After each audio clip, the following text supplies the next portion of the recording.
This is a Capital Politics special. America Votes. The Republican National Convention, 2024.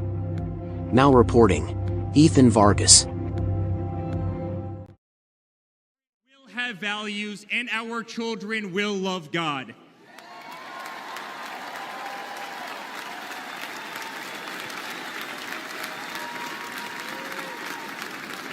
Our country will prioritize Good free evening and speech. welcome to night 4, final night of the Republican National Convention of Capital Politics, our Capital Politics special coverage.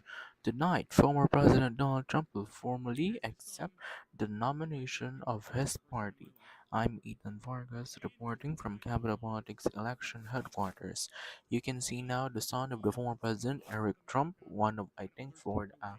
As far as I know, one of the delegates of Florida is speaking in. Let's now listen because sources tell Capital Politics that by uh, 10 p.m. Eastern Time, I think is this, yeah, 9 p.m. Central Time to 10:30 p.m. Central Time, the former President of the United States will speak. But let's now listen in as the convention goes on. A journey with the most incredible people I have ever met. Dad, 5 days ago, Laura, Luke, Carolina, and I held our breath as we saw blood pour across your face. By the grace of God, divine intervention, and your guardian angels above, you survived.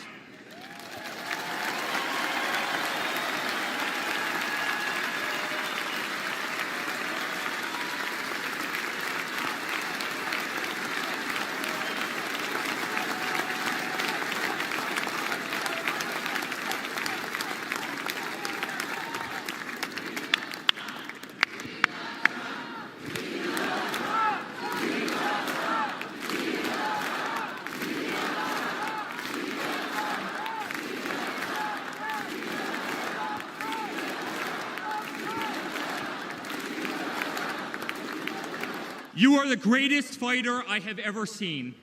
You are strong, you are full of life, and you are unapologetic. Your optimism is contagious. Your backbone is unbreakable.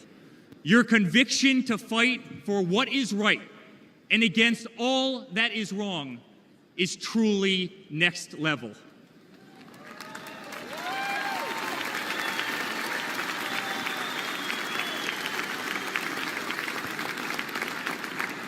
The whole world saw your strength as you stood up.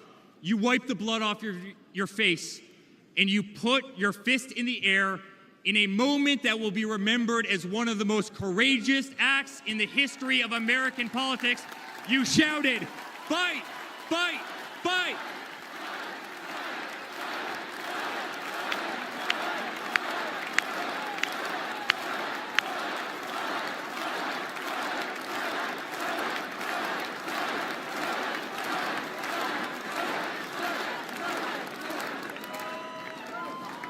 I'm honored to be your son. I'm honored to speak to our great nation tonight. You are a true leader. You epitomize strength. Our country loves you. Our country appreciates you. Our country misses you. And on November 5th, our country will re-elect you as the 47th President of the United States of America. Good night, Milwaukee. God bless you all.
Back to Capital Politics special coverage, the Republican National Convention.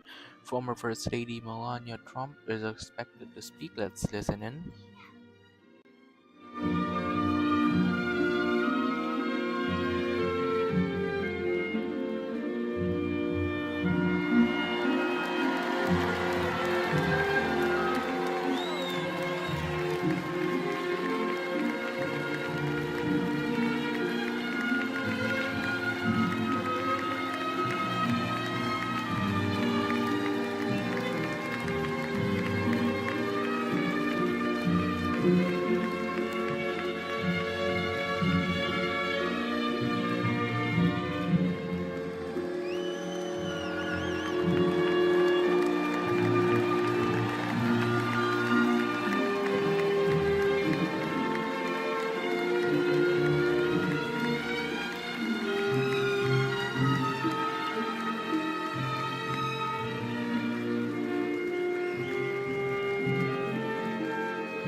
This is a story as uniquely American as the ideals and freedoms we all cherish.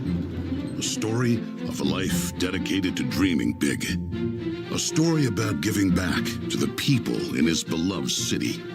But most of all, this is a story about putting his country first. And it's a story best told in pictures. Young and confident, Donald Trump wasn't afraid to think big and build even bigger. And he left his mark on the New York skyline that greeted visitors from around the world. But he wasn't just an American entrepreneur. He became a folk hero. Celebrities and sports stars wanted to be seen with him. Politicians sought his approval. And New Yorkers just loved him. And he loved them back. And he gave back. Just one example, saving the Woolman skating rink. The Woolman skating rink in Central Park is open again. The city spent nearly 6 years and $12 million trying to fix it. And then to the rescue, developer Donald Trump. As Tracy Egan tells us now, he accomplished in 3.5 months what the city couldn't do in 6 years. Donald, you performed a great public service. There was no denying that Donald Trump was the toast of the town. But he was also something even more important, a patriotic American. And like many others, he was becoming increasingly troubled by the direction of our country. Because I really am tired of seeing what's happening with this country, how we're really making other people live like kings, and we're not. You've said, though, that if you did run for president, you believe you'd win. Well, I don't know. I think I'd win. I tell you what, I wouldn't go in to lose. I've never gone in to lose in my life. And if I did decide to do it, I think I'd be inclined. I would say that I would have a hell of a chance of winning, because I think people, I don't know how your audience feels, but I think people are tired of seeing the United States ripped off. But who would ever run for president and leave such a glamorous life? Appearances in movies, best-selling books, a widely popular TV show. But for Donald J. Trump, the calling to save his country was even stronger. The mission, more important. The number of Americans being left behind, too large. And so, in Donald Trump fashion, he announced he was running for president, in it to win. And he did.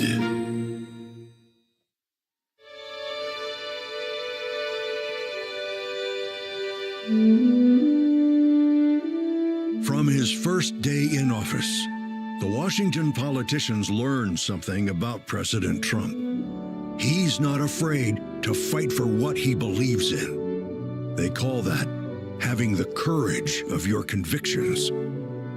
First up, the Trump tax cuts, largest in America's history, and it led to higher take-home pay for working families.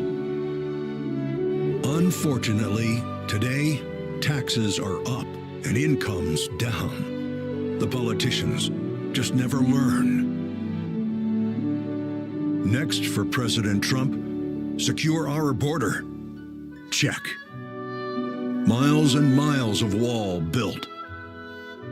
ISIS and other terrorists deterred.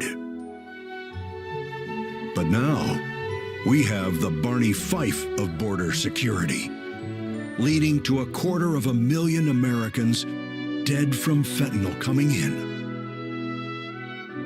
Brutal migrant crime spreading across America. And ISIS now here. President Trump promised he'd keep America out of endless wars.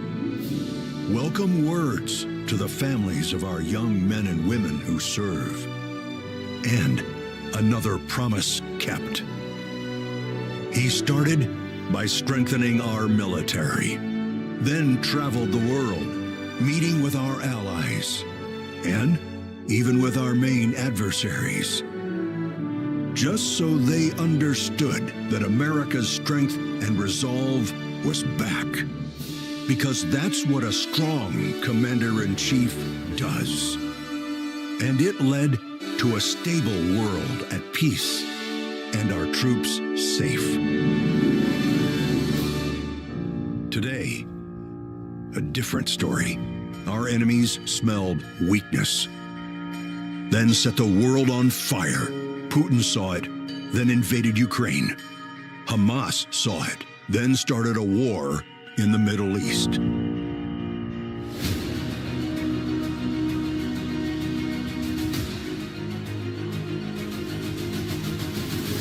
There's one more thing we've learned about President Trump. He believes so strongly in America, so optimistic for our possibilities, and so committed to fighting to once again make our country great, that there is nothing that is going to stop him.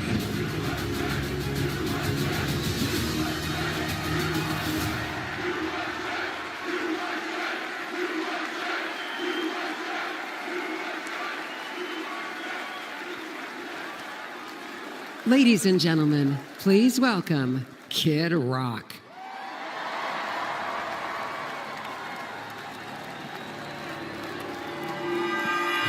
What up, America? If you're ready for President Trump to take the stage, I need everybody to stand up.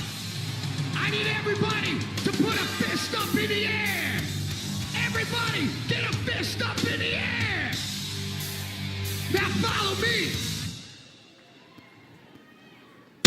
Say fight, fight. Say fight, fight.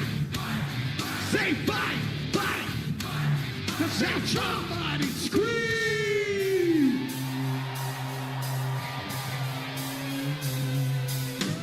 The devil without a cause. I'm back with the beaver hats and Ben Davis slacks. 30-pack of stroll, straight rock and roll. No Rogaine in the propane flow. The chosen one, I'm the living proof. With the gift of gab from the city of truth. You know I jab, stab, and knock critics back. And I did not start a win. I said that I'm going platinum, selling rhymes. I went platinum 7 times. Still they ill and wanna see us fry.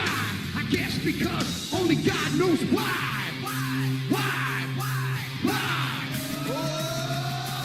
They call me cowboy, I'm the singer of black. Throw a fist in the air, let me see where you're at. Say fight, fight.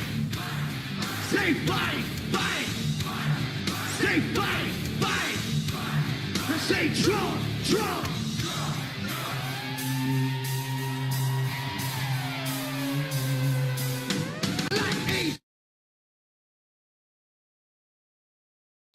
Alright, for those of you who are joining us, you're still watching special coverage of the Republican National Convention. I'm Sir Ethan Vargas here reporting. Um, former President Donald Trump is expected to formally accept the nomination of his party as president.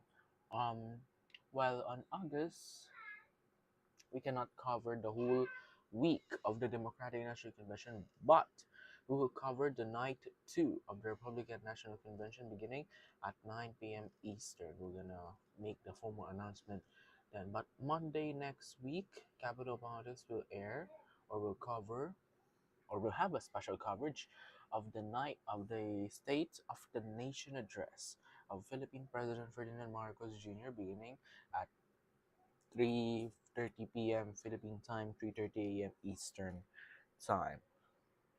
All right, and um, the vice presidential debate, we still don't have more information about it, but if there, we'll bring it to you. Um,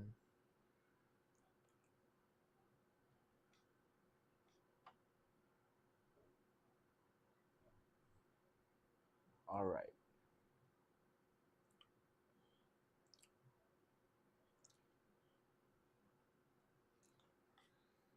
But we'll have an election night coverage on November 5th.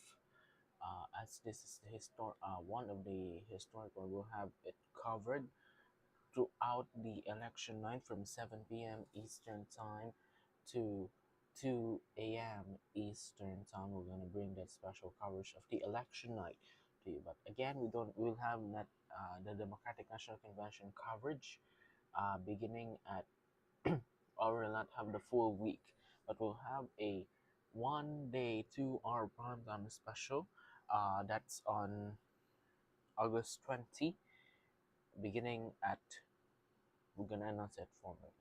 All right, so we're gonna continue our special coverage of the Republican National Convention. We'll be right back. This is Capital Politics Special, America Votes, the Republican National Convention.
Welcome back, Dana White, the CEO of Ultimate Fighting Championship. I'm not sure if this is UFC.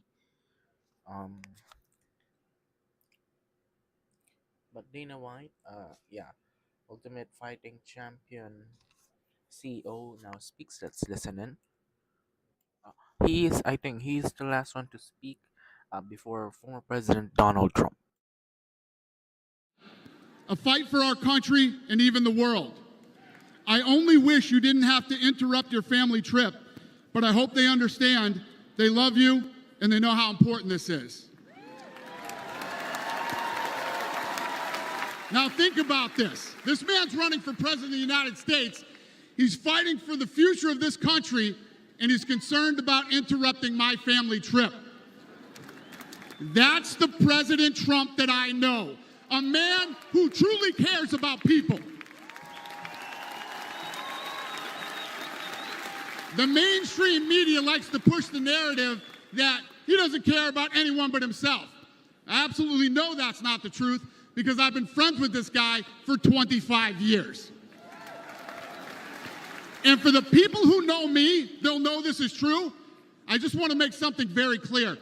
Nobody in the Trump campaign has ever told me what to say. Nobody tells me what to say, and I'm nobody's puppet.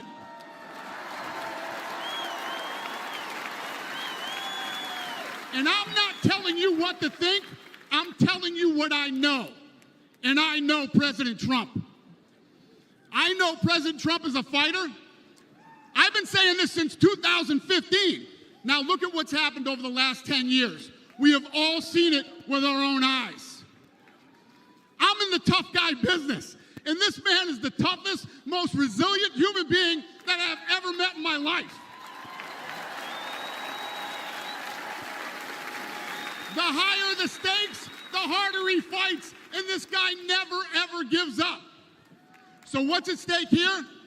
The answer is in President Trump's text, and I quote, "A fight for our country." I know why he's running for president again. Why else would he put himself through everything he's dealt with just to get back here? We all know he doesn't need this. This guy's got a great life. He has a beautiful family, and he has achieved everything that you could possibly achieve in life. I know President Trump is literally putting his life on the line for something bigger than himself, and he's willing to risk it all because he loves this country.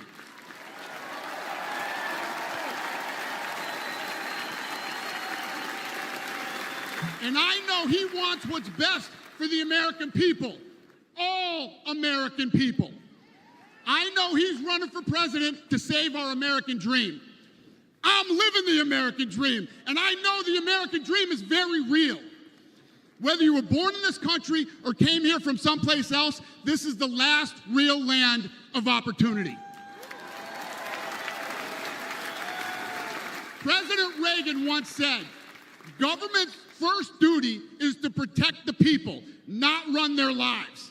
And if you're buried in government red tape, how will you ever start your own business? If you're struggling to pay your bills, how can you ever afford to start a family? And if you don't feel safe in your own town, why would you ever buy a house? I know that President Trump is fighting to save the American dream, and that's what's at stake in this election. We are choosing who we want to lead us in this fight. I know President Trump is a proven leader, a fearless leader, and this country was in a much better place when he was in the Oval Office. In my mind, the choice is clear. But this election, we all get to choose. I know I'm going to choose strength and security. I know I'm going to choose opportunity and prosperity. I know I'm going to choose real American leadership and a real American badass.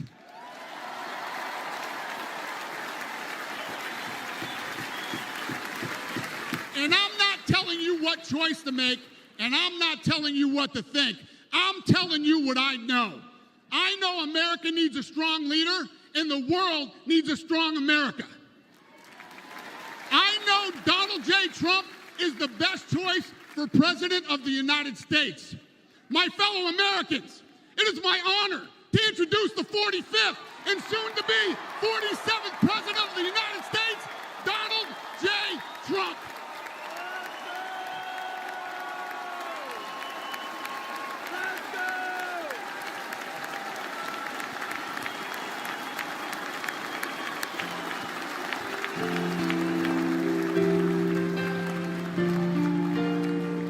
Alright, former President Donald Trump will now formally speak before the RNC to formally accept the Republican National nomination. The president will come out to the song "God Bless the USA." Alright, let's now listen in to as the former president formally accepts the nomination of his party. They can't take that away. And I'm proud to be an American, where at least I know I'm free. And I won't forget the men who died, who gave that right to me.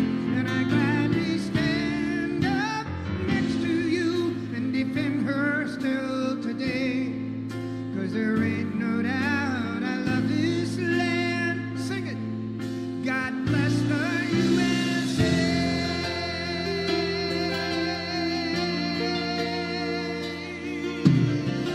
Yeah. From the lakes of Minnesota to the hills of Tennessee, across the plains of Texas, from sea to shining sea, from Detroit to Houston and New York to LA. There's pride in every American heart, and it's time we stand and say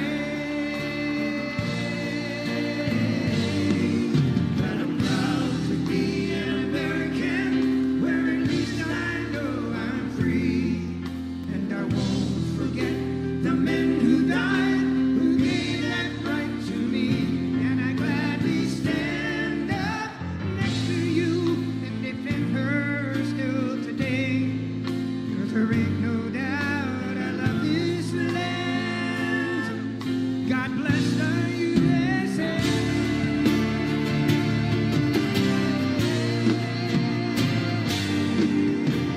And I'm proud to be an American, where at least I know I'm free. And I won't forget the men who died, who gave that right to me. And I gladly stand up next to you and defend her still today. 'Cause there ain't no doubt I love this land. God bless the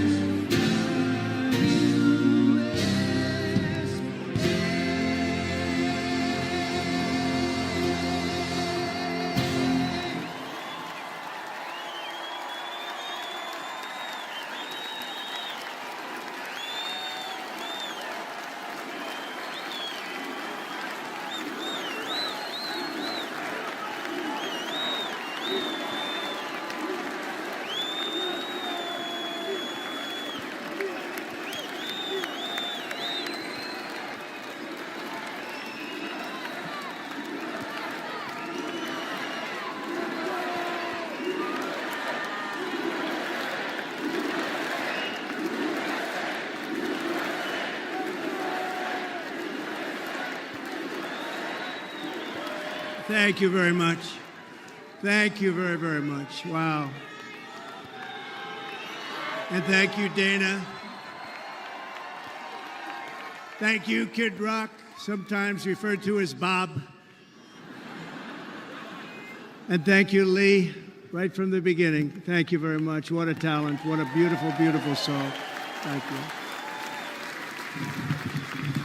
Friends, delegates, and fellow citizens, I stand before you this evening with a message of confidence, strength, and hope.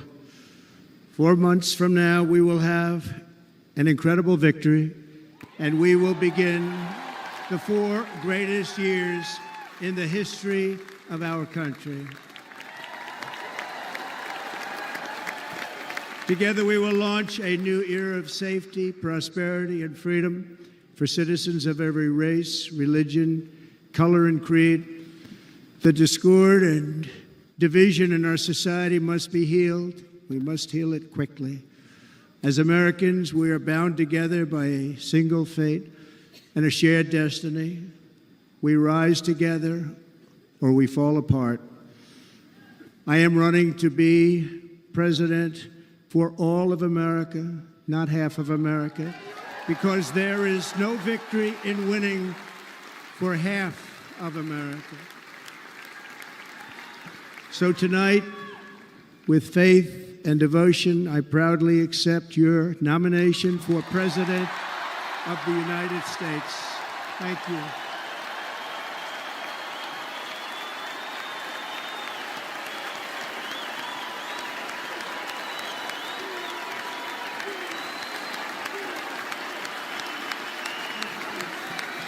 Thank you.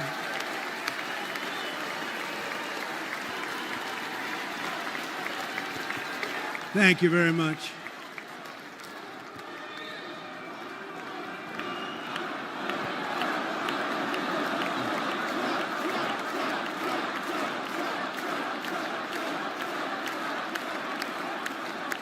Thank you very much. And we will do it right. Going to do it right.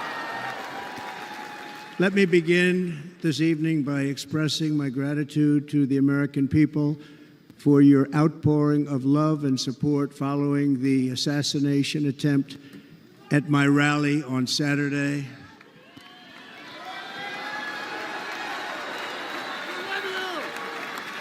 As you already know, the assassin's bullet came within a quarter of an inch of taking my life. So many people have asked me, what happened? Tell us what happened, please. And therefore, I will tell you exactly what happened, and you'll never hear it from me a second time because it's actually too painful to tell. It was a warm, beautiful day in the early evening in Butler Township in the great Commonwealth of Pennsylvania. Music was loudly playing, and the campaign was doing really well. I went to the stage, and the crowd was cheering wildly. Everybody was happy. I began speaking very strongly, powerfully, and happily because I was discussing the great job my administration did on immigration at the southern border. We were very proud of it.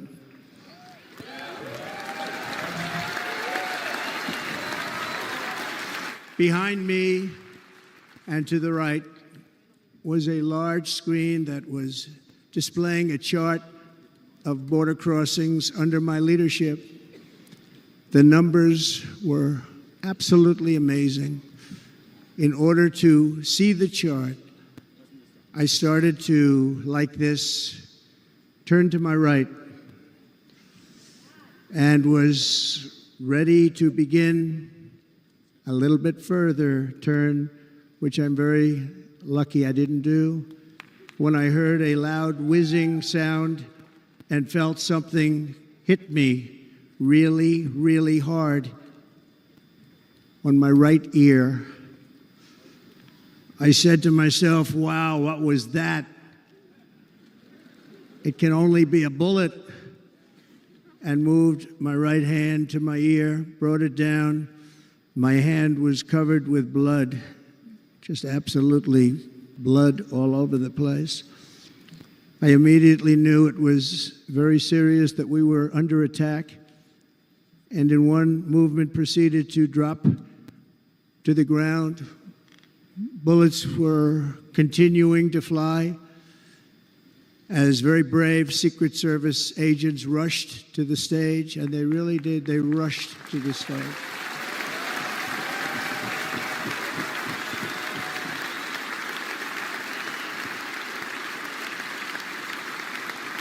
These are great people at great risk, I will tell you, and pounced on top of me so that I would be protected. There was blood pouring everywhere, and yet, in a certain way, I felt very safe because I had God on my side. I felt that.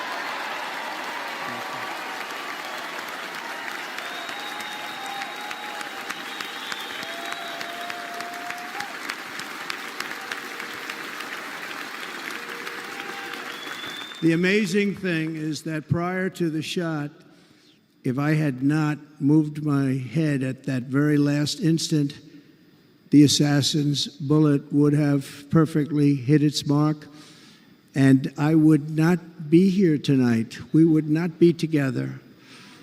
The most incredible aspect of what took place on that terrible evening in the fading sun was actually seen later.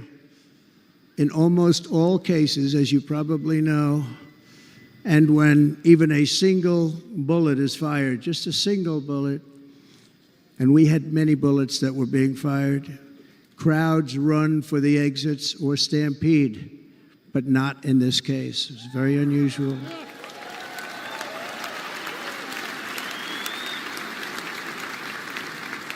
This massive crowd of tens of thousands of people stood by and didn't move an inch. In fact, many of them bravely but automatically stood up looking for where the sniper would be. They knew immediately it was a sniper.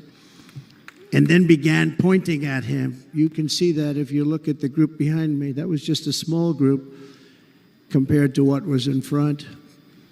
Nobody ran, and by not stampeding, many lives were saved. But that isn't the reason that they didn't move. The reason is that they knew I was in very serious trouble. They saw it. They saw me go down. They saw the blood and thought, actually most did, that I was dead. They knew it was a shot to the head. They saw the blood. And there's an interesting statistic. The ears are the bloodiest part. If something happens with the ears, they bleed more than any other part of the body. For whatever reason, the doctors told me that. I said, why is there so much blood? He said, it's the ears. They bleed more. So we learned something, but they just, this beautiful crowd, they didn't want to leave me. They knew I was in trouble. They didn't want to leave me. And you can see that love written all over their faces. Incredible people. They're incredible people. Bullets were flying over us, yet I felt serene. But now the Secret Service agents were putting themselves in peril. They were in very dangerous territory. Bullets were flying right over them, missing them by a very small amount of inches. And then it all stopped. Our Secret Service sniper, from a much greater distance and with only one bullet used, took the assassin's life, took him out.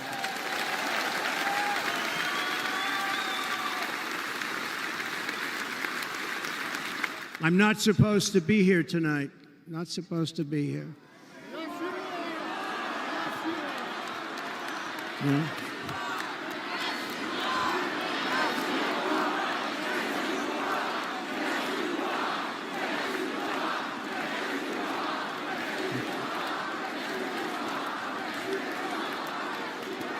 Thank you.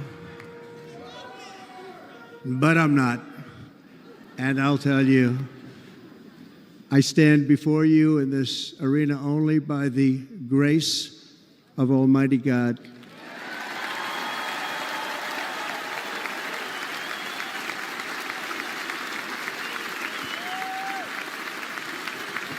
In watching the reports over the last few days, many people say it was a providential moment.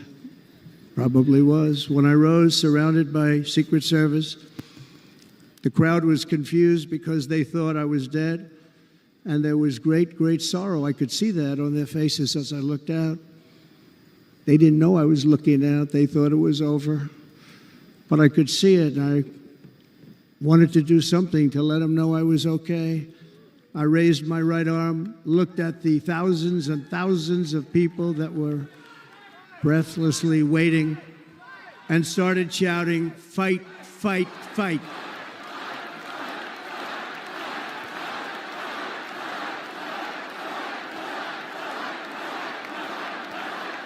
Thank you. Once my clenched fist went up, and it was high into the air. You've all seen that. The crowd realized I was okay and roared with pride for our country like no crowd I have ever heard before. Never heard anything like it. For the rest of my life, I will be grateful for the love shown by that giant audience of patriots that stood bravely on that fateful evening in Pennsylvania. Tragically, the shooter claimed the life of one of our fellow Americans, Corey, comparator, unbelievable person, everybody tells me. Unbelievable.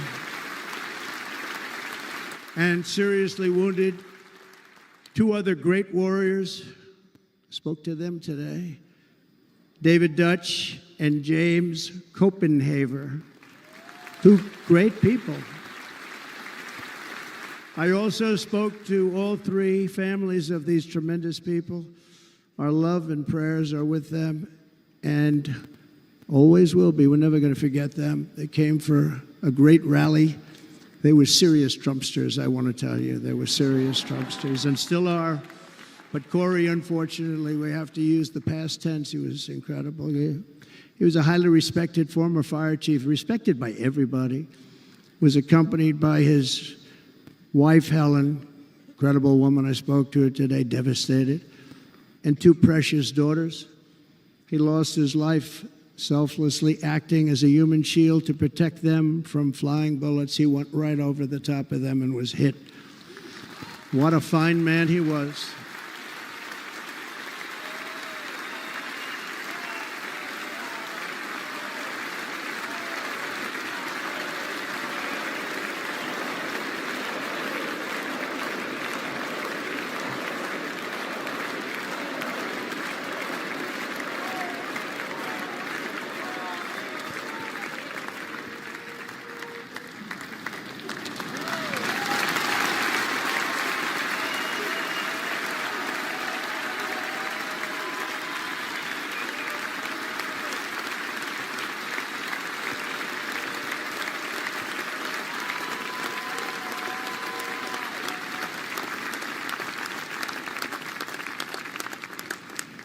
I want to thank the fire department and the family for sending his helmet, his outfit, and it was just something, and they're going to do something very special when they get it. But we did something which cannot match what happened, not even close.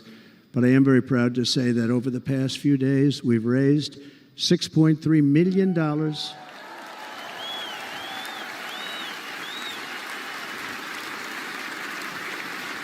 for the families of David, James, and Corey, including from a friend of mine just called up. He sent me a check right here. I just got it. $1 million from Dan Newland. Thank you, Dan. And again, when speaking to the family, I told them, I said, well, I'm going to be sending you a lot of money, but it can't compensate. They all said the same thing. You're right, sir. We appreciate so much what you're doing, but nothing can take the place in the case of Corey. And the other two, by the way, they were very, very seriously injured, but now they're doing very well. They're going to be okay. They're going to be doing very well.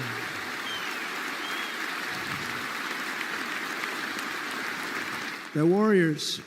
So now I ask that we observe a moment of silence in honor of our friend Corey.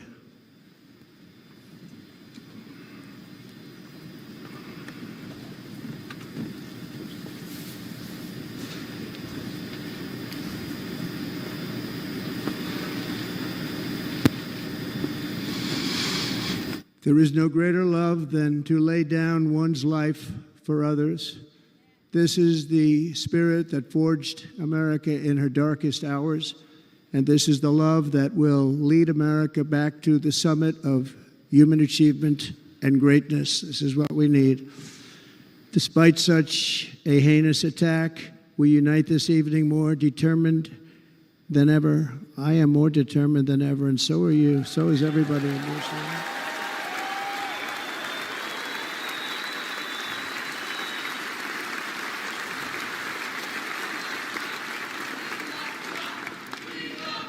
Thank you. Thank you very much.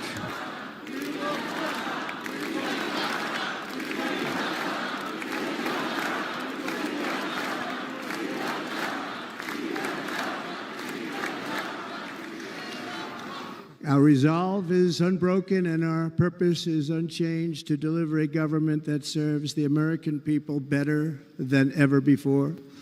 Nothing will stop me in this mission because our vision is righteous and our cause is pure. No matter what obstacle comes our way, we will not break, we will not bend, we will not back down, and I will never stop fighting for you, your family, and our magnificent country. Never.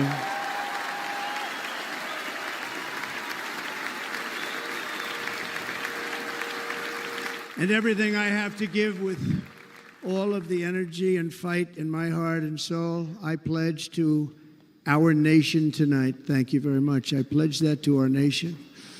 I'm going to turn our nation around, and we're going to do it very quickly. Thank you.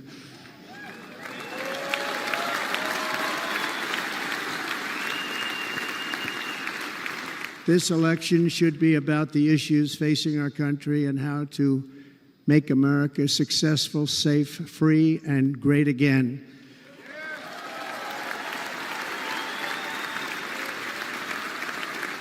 In an age when our politics too often divide us, now is the time to remember that we are all fellow citizens. We are one nation under God, indivisible, with liberty and justice for all.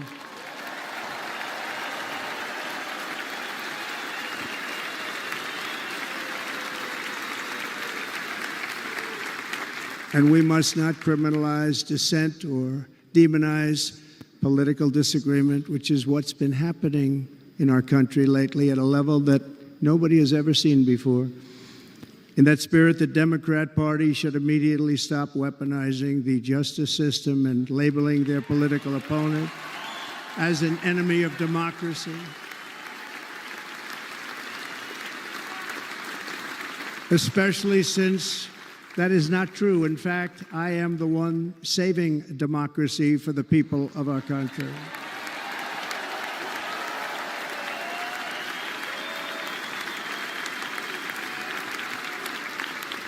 And very big news, as you probably just read, on Monday a major ruling was handed down from a highly respected federal judge in Florida, Eileen Cannon, finding that the prosecutor and the fake documents case against me were totally unconstitutional, and the entire case was thrown out of court.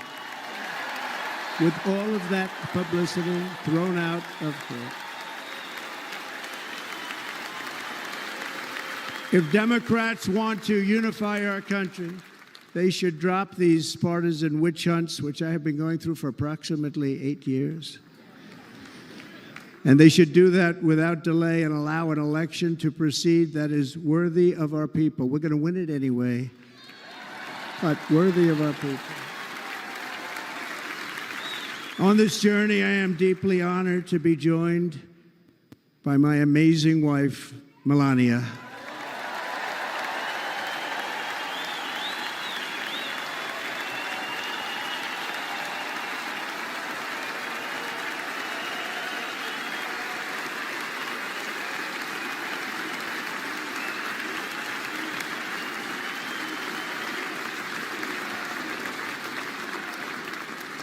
And Melania, thank you very much. You also did something really beautiful, a letter to America calling for national unity, and it really took the Republican Party by surprise. I will tell you, it was beautiful. In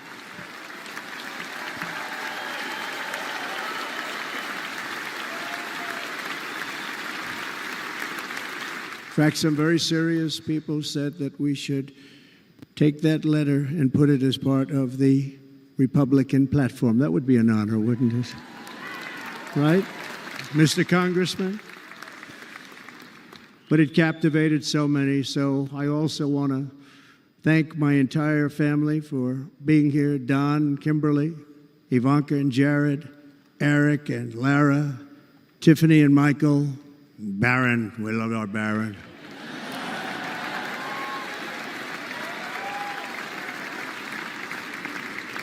And of course, my 10 wonderful grandchildren. You saw a few of them up there on my lap before.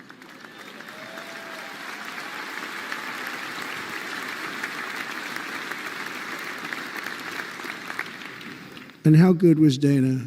Was Dana good? I mean, was he good? He was on probably the only vacation he's had in about, maybe ever, because he works, but about 10 years with his wife, very far away. I won't tell you where, but very, very far away, beautiful place. And my people called, and he said, I won't be able to do it. This is many, many years. I promised my wife I can't do it.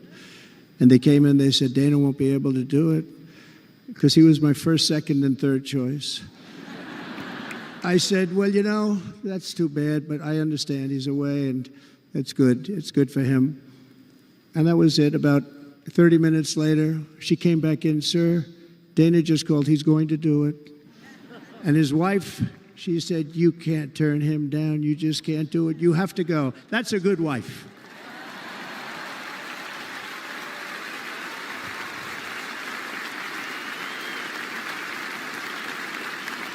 So he got on a plane. He got here a little while ago. Now he's going to get on the plane in a little while, and he's going to go back home to his wife. But they're great, and I just want to thank her and him and their whole family, because that's not easy. And Kid Rock, same thing. Called, he said,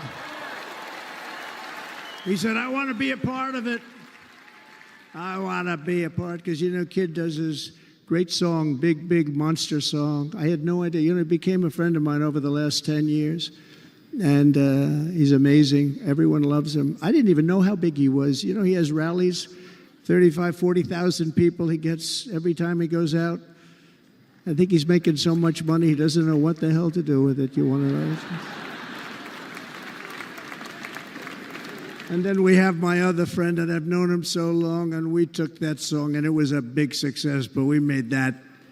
I saw a chart of great songs to America. That was #1 on the chart recently, #1. So that's Lee Greenwood, a very special, beautiful person. He's a beautiful man. But they all wanted to be here, they called. And how about the Hulkster? How good was he? Is he up? Where is he? Boy, oh boy.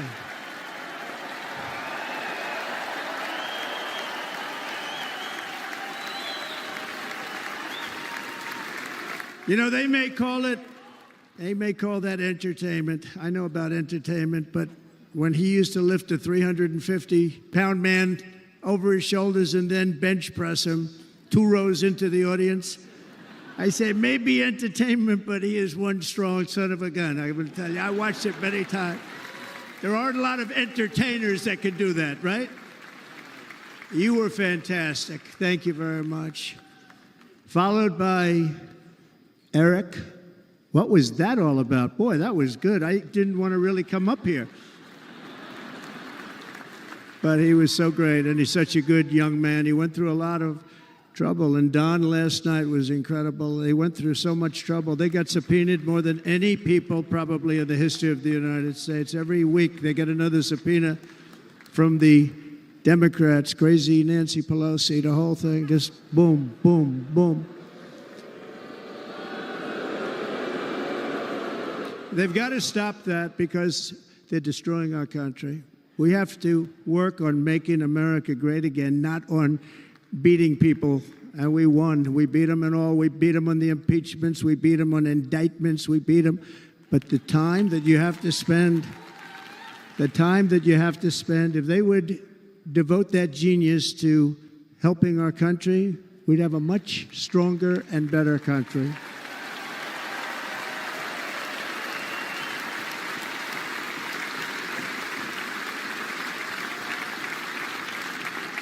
And Jason, the biggest star in country music. Jason, thank you for being here. Jason, thank you very much. Jason Aldean, he's good. I like his wife even better, by the way. She's here. Thank you, Jason.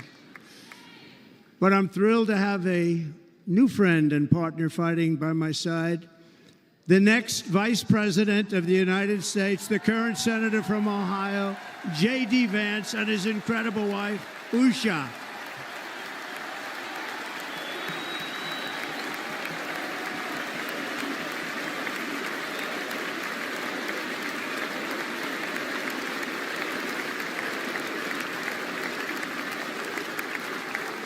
He's going to be a great vice president. He's going to be great. He'll be with this country and with this movement, greatest movement in the history of our country, Make America Great Again. When they criticize it, they say, we're going to try and stop MAGA. I said, MAGA is Make America Great Again. What are you going to stop? There's nothing to stop. Then they say, oh, that's right. It's very tough to fight it. And all of the people that did try and fight it have failed.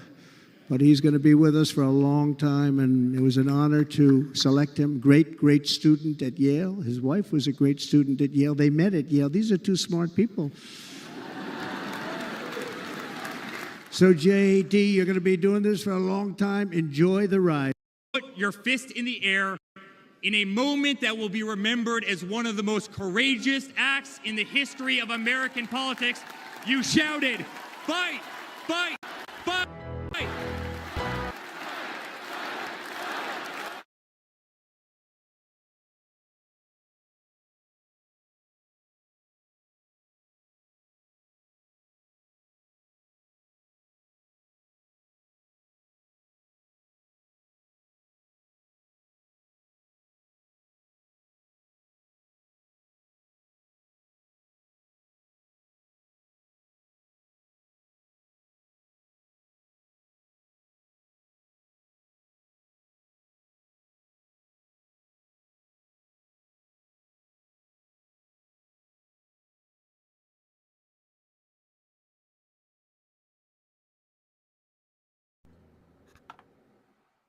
Alright, we're just having some technical difficulties.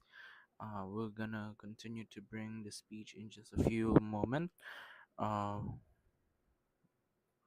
We apologize. I apologize for the technical difficulty we have here.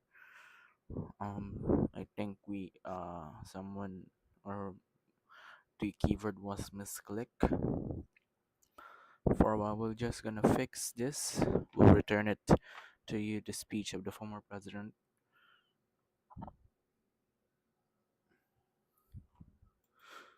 For just a moment.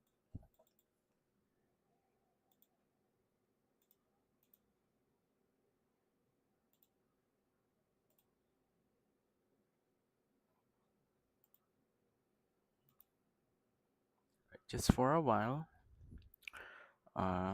We now gonna return to the live streaming of the national convention.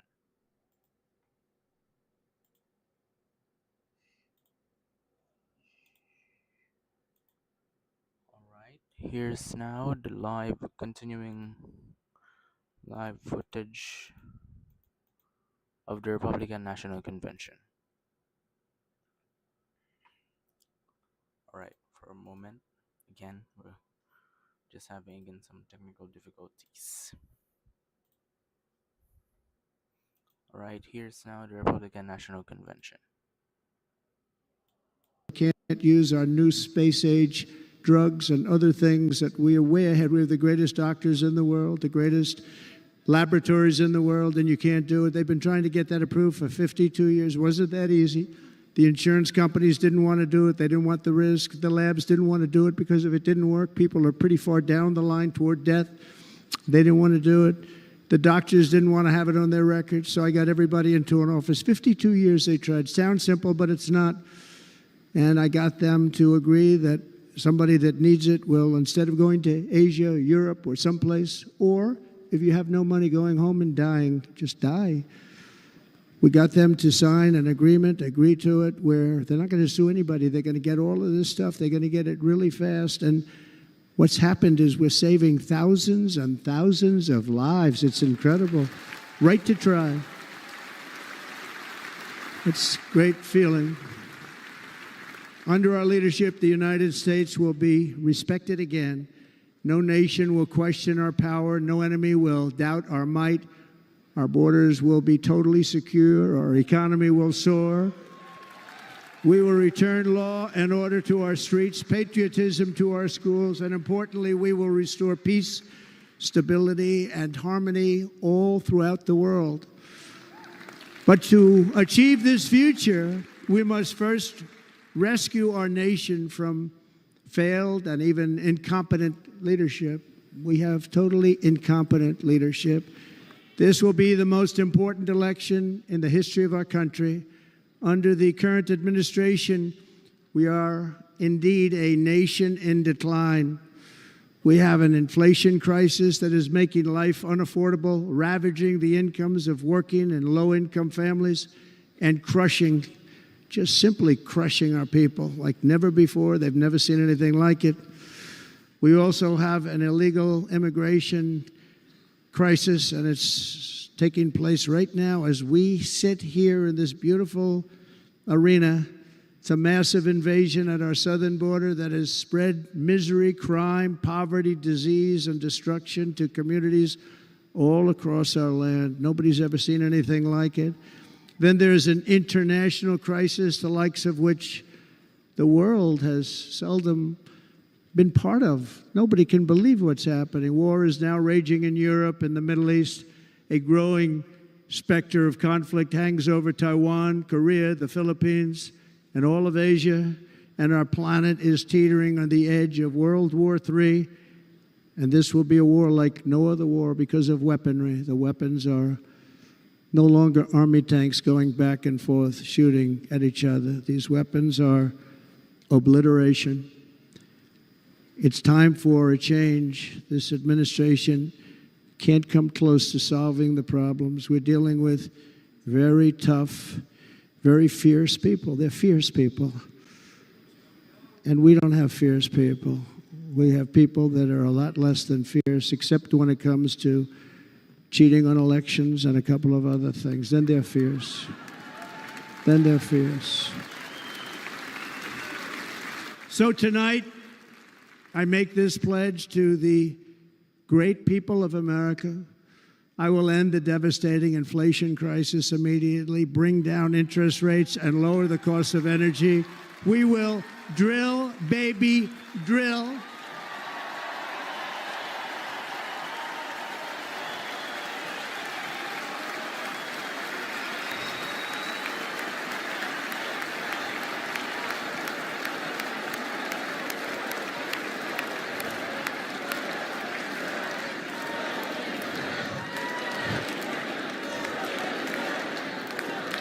Can you believe what they're doing? But by doing that, we will lead a large-scale decline in prices. Prices will start to come down. Energy raised it. They took our energy policies and destroyed them. Then they immediately went back to them, but by that time, so much was lost. But we will do it at levels that nobody's ever seen before, and we'll end lots of different things. We'll start paying off debt and start lowering taxes even further. We gave you the largest tax cut. We'll do it more. You know, people don't realize I brought taxes way down, way down, and yet we took in more revenues the following year than we did when the tax rate was much higher. Most people said, how did you do that? Because it was incentive. Everybody was coming to the country. They were bringing back billions and billions of dollars into our country. The companies made it impossible to bring it back. The tax rate was too high, and the legal complications were far too great.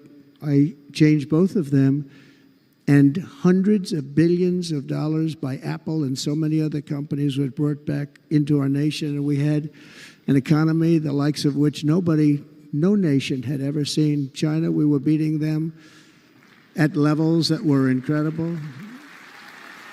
And they know it. They know it. We'll do it again, but we'll do it even better. I will end the illegal immigration crisis by closing our border and finishing the wall, most of which I've already built.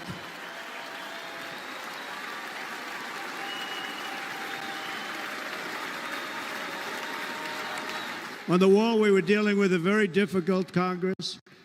And I said, oh, that's okay. We won't go to Congress. I call it an invasion. We gave our military almost $800 billion. I said, I'm going to take a little of that money because this is an invasion. And we built, most of the wall is already built. And we built it through using the funds because what's better than that? We have to stop the invasion into our country that's killing hundreds of thousands of people a year. We're not going to let that happen. I will end every single international crisis that the current administration has created, including the horrible war with Russia and Ukraine, which would have never happened if I was president, and the war caused by the attack on Israel, which would have never happened if I was president. Iran was broke. Iran had no money. Now Iran has $250 billion. They made it all over the last 2.5 years. They were broke. I watched the other day on a show called Deface the Nation. Has anyone seen it? And they had a congressman who was a Democrat say, well, whether you like him or not, Iran was broke dealing with Trump. I told China and other countries, if you buy from Iran, we will not let you do any business in this country, and we will put tariffs on every product you do send in of 100% or more. And they said to me, well, I think that's about it. They weren't going to buy any oil. And they were ready to make a deal. Iran was going to make a deal with us. And then we had that horrible, horrible result that we'll never let happen again. The election result, we're never going to let that happen again. They used COVID to cheat. We're never going to let it happen again. And they took off all the sanctions and they did everything possible for Iran. And now Iran is very close to having a nuclear weapon, which would have never happened. This is a shame what this administration, the damage that this administration has done. And I say it often, if you took the 10 worst presidents in the history of the United States, think of it, the 10 worst, added them up, they will not have done the damage that Biden has done. Only going to use the term once. Biden. I'm not going to use the name anymore, just one time. The damage that he's done to this country is unthinkable. It's unthinkable. Together we will restore vision, strength, competence, and we're going to have a thing called common sense making most of our decisions, actually. It's all common sense.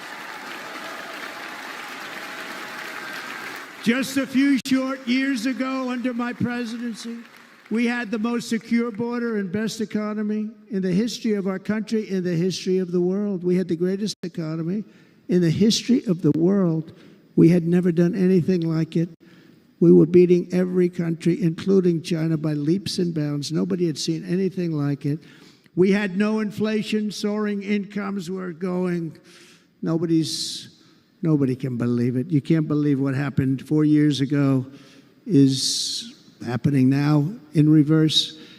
And the world was at peace. Inflation has been a killer for our country. No matter what you make it, it doesn't matter because inflation is eating you alive. People that were putting away money, they were making great wages, the highest they've ever made, but they were putting away a lot of money. Now they are just being destroyed. They're not putting away anything. They're barely living. They're going into savings accounts. They're taking out their money to live because of inflation. Inflation, remember, it's called a country buster. You can go back to Germany from 100 years ago. You can go back to any country that suffered great inflation. We've suffered the worst inflation we've ever had. But go back and see what's happened to those countries. We've had the worst inflation we've ever had under this person. But in less than 4 years, our opponents have turned incredible success into unparalleled tragedy and failure. It's been a tremendous failure. Today, our cities are flooded with illegal aliens. Americans are being squeezed out of the labor force and their jobs are taken. And by the way, you know who's taking the jobs that are created? 107% of those jobs are taken by illegal aliens. And you know who's being hurt the most by millions of people pouring into our country? The black population and the Hispanic population, because they're taking the jobs from our black population, our Hispanic population, and they're also taking them from unions. The unions are suffering because of it. Thank you. Thank you. I like you too. Thank you very much.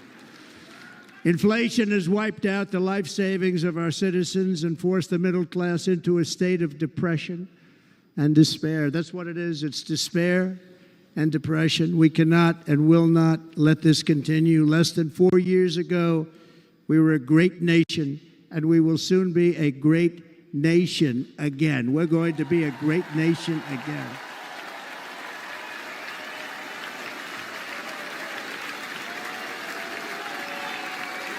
Thank you. With proper leadership, every disaster we are now enduring will be fixed, and it will be fixed very, very quickly. So tonight, whether you've supported me in the past or not, I hope you will support me in the future, because I will bring back the American dream. That's what we're going to do. You don't even hear about the American dream anymore. With great humility, I am asking you to be excited about the future of our country. Be excited. Be excited.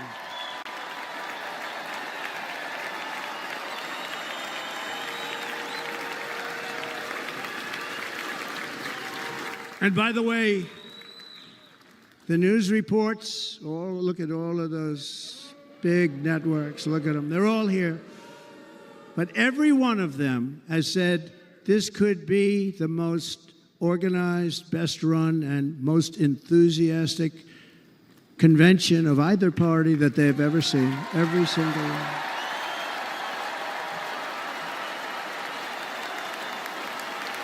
And it's true. It's true. And there's love in the room. There's great love in the room.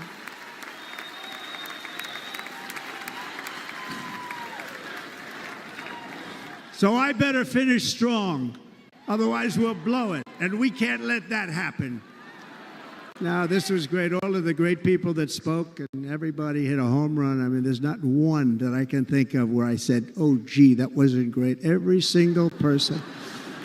I refuse to be the only one. Don't do that to me. They're already getting ready. See, I gave them an idea.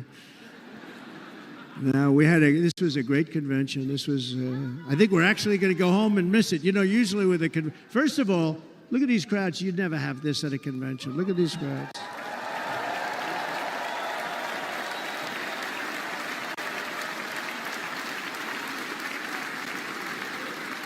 Love. It's about love. This week, the entire Republican Party has formally adopted an agenda for America's renewal, and you saw that agenda. And it's very short compared to the long, boring, meaningless agendas of the past, including the Democrats. They write these things that are hundreds of pages long, and they never read them after they're done.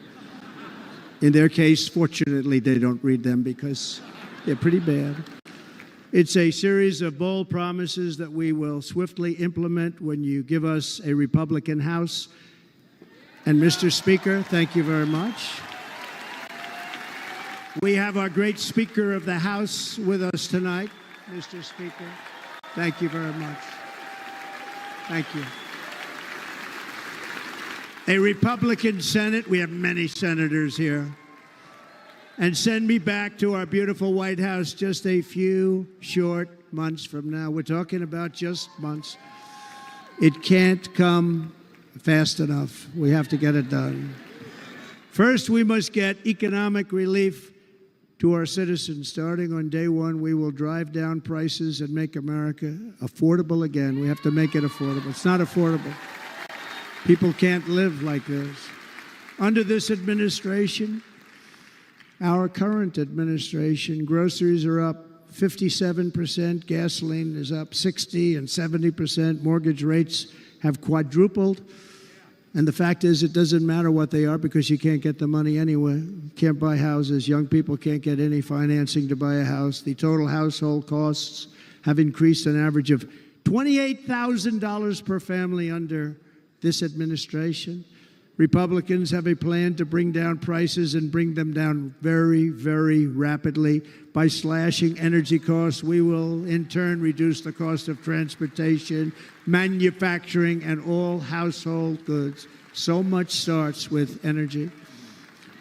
And remember, we have more liquid gold under our feet than any other country by far. We are a nation that has the opportunity to make an absolute fortune with its energy. We have it, and China doesn't. Under the Trump administration, just 3.5 years ago, we were energy independent, but soon we will actually be better than that. We will be energy dominant and supply not only ourselves, but we will supply the rest of the world with numbers that nobody has ever seen, and we will reduce our debt $36 trillion. We will start reducing that, and we will also reduce your taxes still further. Next, and by the way, they want to raise your taxes 4 times, think of it. And all my life I grew up watching politicians. I always loved politics, I guess. I was on the other side. I'd watch and they were always talking about, we will give you a tax cut. We will give you a tax cut. My whole life I was watching, I will give you a tax cut, right, Mr. Congressman? That's all they talked about. This is the only administration that said, we're going to raise your taxes by 4 times what you're paying now, and people are supposed to vote for them? I've never heard it. You're paying too much. We're going to reduce your taxes still further. We gave you the biggest one, as I said. We're going to give you more, and it's going to lead to tremendous growth. We want growth in our country. That's what's going to pay off our debt.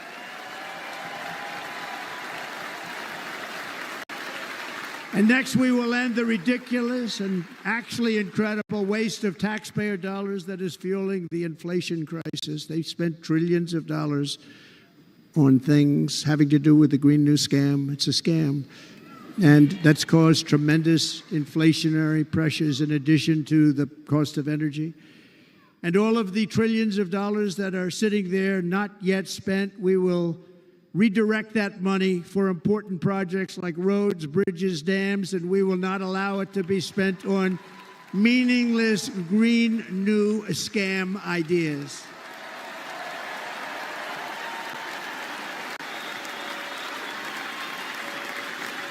And I will end the electric vehicle mandate on day 1.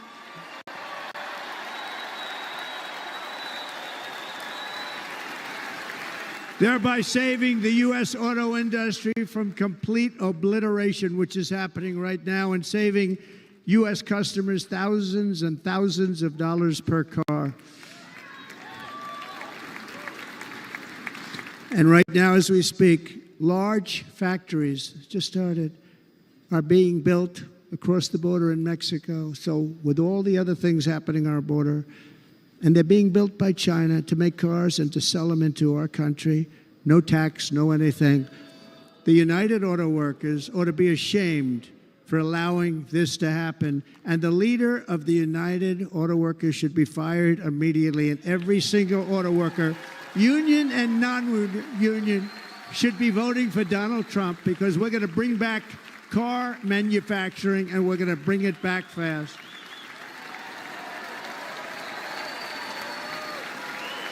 They're building some of the largest auto plants anywhere in the world. Think of it, in the world. We're going to bring it back. We're going to make them. We don't mind that happening, but those plants are going to be built in the United States, and our people are going to man those plants.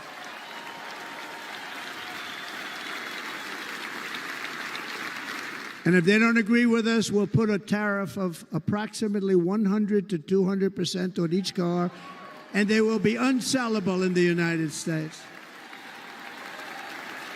We have long been taken advantage of by other countries.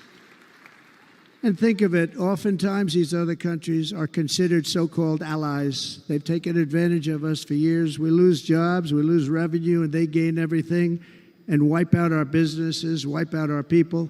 I stopped it for 4 years. I stopped it. And we're really ready to make changes like nobody had seen before. And remember, USMCA, I got rid of NAFTA, the worst trade deal ever made, and replaced it with USMCA, which is, they say, the best trade deal ever made. Actually, probably the best trade deal was the deal I made with China, where they buy $50 billion worth of our product. They were buying nothing. They buy $50 billion worth. They had to. But I don't even talk about it because of COVID. I don't even mention it, frankly, because of what happened with the China virus.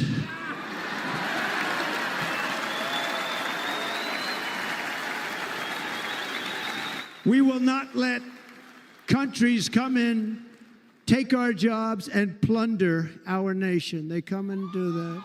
They plunder our nation. The way they will sell their product in America is to build it in America. Very simple. Build it in America and only in America.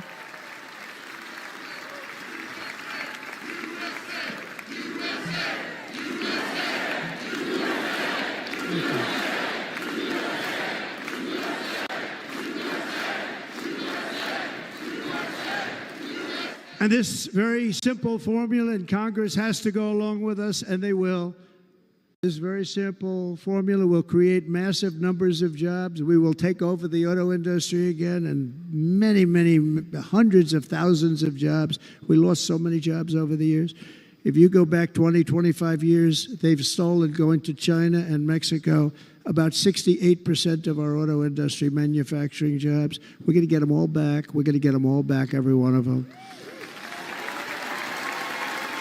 At the center of our plan for economic relief are massive tax cuts for workers that include something else that's turned out to be very popular, actually. Here it's very popular, in this building and all those hotels that I saw that are so nice. I'm staying in a nice one. It's called no tax on tips. No tax on tips. No tax on tips.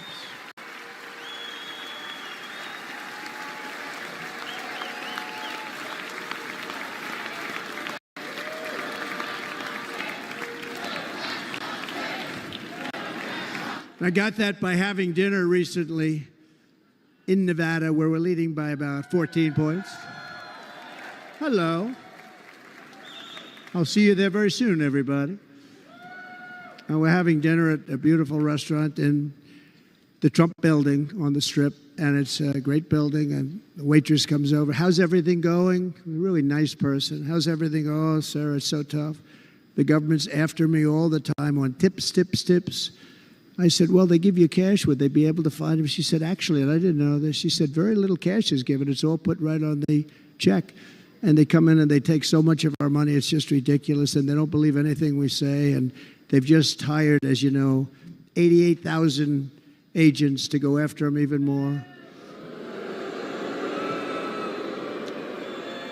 And I said, this shows the level of my, most people go out, they hire consultants, they pay millions of dollars. But I said to her, let me just ask you a question. Would you be happy if you had no tax on tips? She said, what a great idea. I got my information from a very smart waitress. That's better than spending millions of dollars. And everybody loves it. Waitresses and caddies and drivers and everybody. It's a large group of people that are being really hurt badly. They make money, let them keep their money. I'm going to protect Social Security and Medicare. Democrats are going to destroy Social Security and Medicare because all of these people, by the millions they're coming in, they're going to be on Social Security and Medicare and other things, and you're not able to afford it. They are destroying your Social Security and your Medicare. Under my plan, incomes will skyrocket, inflation will vanish completely, jobs will come roaring back, and the middle class will prosper like never, ever before, and we're going to do it very rapidly.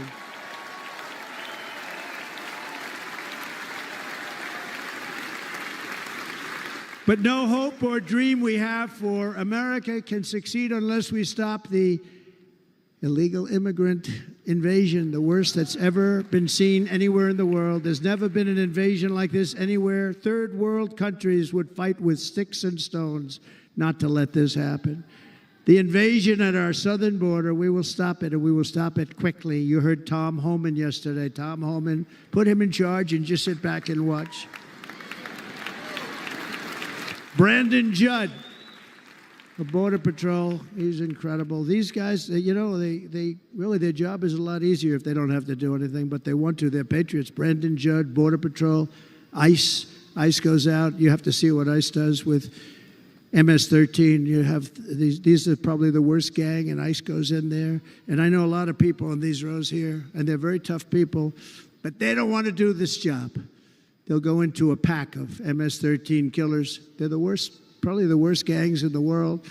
And we have thousands of them. I moved thousands and thousands out in my 4 years. We moved them out, and it was a pleasure. But ICE would go right into a pack of these killers, and you see fists flying, you see everything flying, and then they take them. They put them in a paddy wagon. They take them back, and they get them out of our country. And the other countries weren't accepting them back, and I called up, and I said, tell them that we're not giving them economic aid anymore. And the next day, I got calls from all of these countries that were terminated. Billions of dollars we spend on economic aid to countries that does us, frankly, no good. And the next day I was called by everybody. I couldn't take all the calls. Sir, what's the problem? I said, you won't take your killers back that you sent in caravans into America. You won't take them back. Well, sir, if you'd like us to, we would give very serious consideration to doing that. And within 24 hours, they were being taken back. For years and years, when I first came in, they said President Obama tried to get him to go back, and they wouldn't accept him. They'd put planes on the runway so you couldn't lead the plane. They'd close the road so you couldn't take the buses. They'd all have to turn back. As soon as I said no more economic aid of any kind to any country that does that, they called back and they said, sir, it would be our great honor to take MS-13. We love them very much. We love them very much, sir. We'll take them back.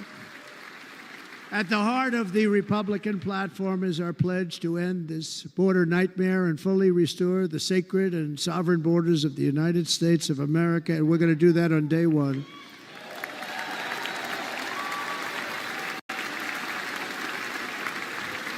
That means two things on day one, right? Drill, baby, drill, and close our borders.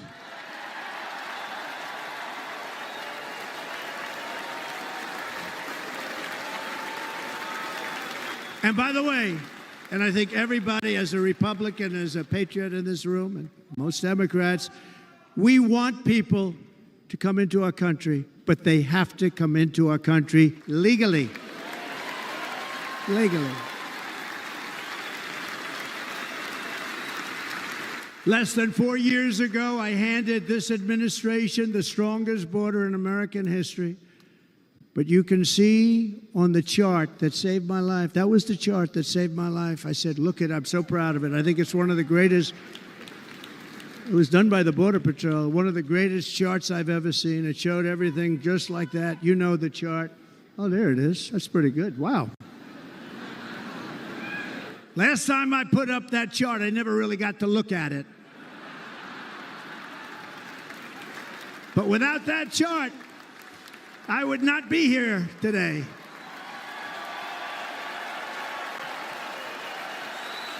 Never got to look at it.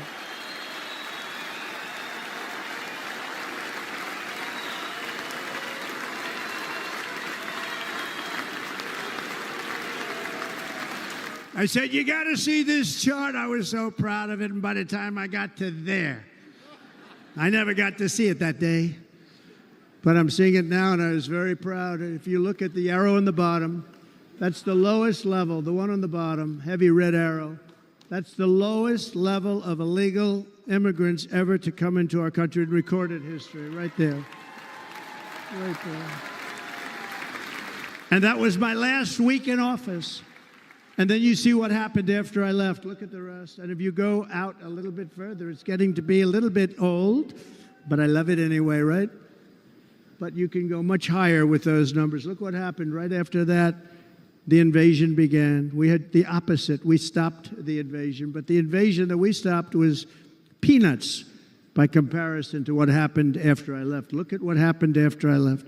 They took over our country. We ended all catch and release. We shut down asylum fraud. We stopped human trafficking and forged historic agreements to keep illegal aliens on foreign soil. We want them to stay on their soil. Under the Trump administration, if you came in illegally, you were apprehended immediately and you were deported. You went right back. The current administration terminated every single one of those great Trump policies that I put in place to seal the border. I wanted a sealed border. Again, come in, but come in legally. You know how unfair it is? So many people, hundreds of thousands of people, have been working for years to come into our country. And now they see these people pour into our country at levels that are unprecedented. It's so unfair. And we're not going to do it. We're not going to stand for it. They suspended wall construction, ended remain in Mexico. We had a policy, remain in Mexico. You think that was easy to get from the Mexican government? But I said, you must give it to us. If you don't give it to us, there will be repercussions. And they gave it to us. But not easy. Canceled our Safe Third agreements. demolished Title 42, implemented nationwide catch and release. That's catch and release, where we catch them and release them into our country. We catch them and release them into Mexico. There's a slight difference. And took 93, this is the previous administration, 93 executive actions to throw open our border to the world. The entire world is pouring into our country because of this very foolish administration. The greatest invasion in history is taking place right here in our country. They are coming in from every corner of the earth, not just from South America, but from Africa, Asia, the Middle East. They're coming from everywhere. They're coming at levels that we've never seen before. It is an invasion indeed, and this administration does absolutely nothing to stop them. They're coming from prisons. They're coming from jails. They're coming from mental institutions and insane asylums. The press is always on me because I say this. Has anyone seen Silence of the Lambs? The late, great Hannibal Lecter. He'd love to have you for dinner. That's insane asylums. They're emptying out their insane asylums. And terrorists are coming in at numbers that we've never seen before. Bad things are going to happen. Meanwhile, our crime rate is going up, while crime statistics all over the world are going down, because they're taking their criminals and they're putting them into our country. A certain country, and I happen to like the president of that country very much, but he's been getting great publicity because he's a wonderful shepherd of the country. He says how well the country's doing because their crime rate is down. And he said he's training all of these rough people. They're rough. He's training them. And I've been reading about this for 2 years. I think, oh, that's wonderful. Let's take a look at it. But then I realized he's not training them. He's sending all of his criminals, his drug dealers, his people that are in jails, he's sending them all to the United States. And he's different in that he doesn't say that. He's trying to convince everybody what a wonderful job he does in running the country. Well, he doesn't do a wonderful job. And by the way, if I ran one of the countries, many countries from all over, I would be worse than any of them. I would have had the place totally emptied out already.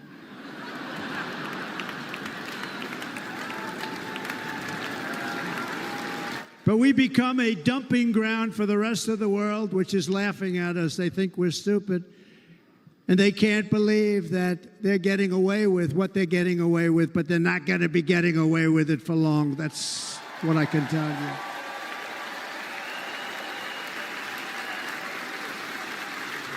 In Venezuela, Caracas, high crime. Caracas, Venezuela. Really a dangerous place, but not anymore.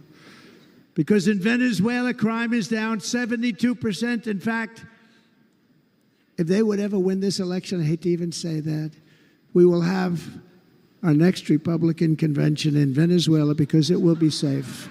Our cities will be so unsafe, we will not be able to have it there. In El Salvador, murders are down by 70%. Why are they down? Now, he would have you convinced that because he's trained murderers to be wonderful people. No. They're down because they're sending their murderers to the United States of America. This is going to be very bad. And bad things are going to happen, and you're seeing it happen all the time. That's why, to keep our families safe, the Republican platform promises to launch the largest deportation operation in the history of our country. Even larger than that of President Dwight D. Eisenhower from many years ago. You know, he was a moderate, but he believed very strongly in borders. He had the largest deportation operation we've ever had.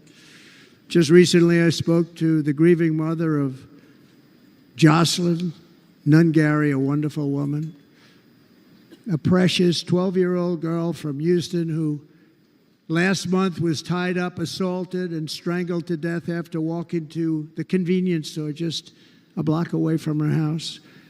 Her body was dumped near the side of the road in a shallow creek, found by some onlookers who couldn't believe what they had witnessed.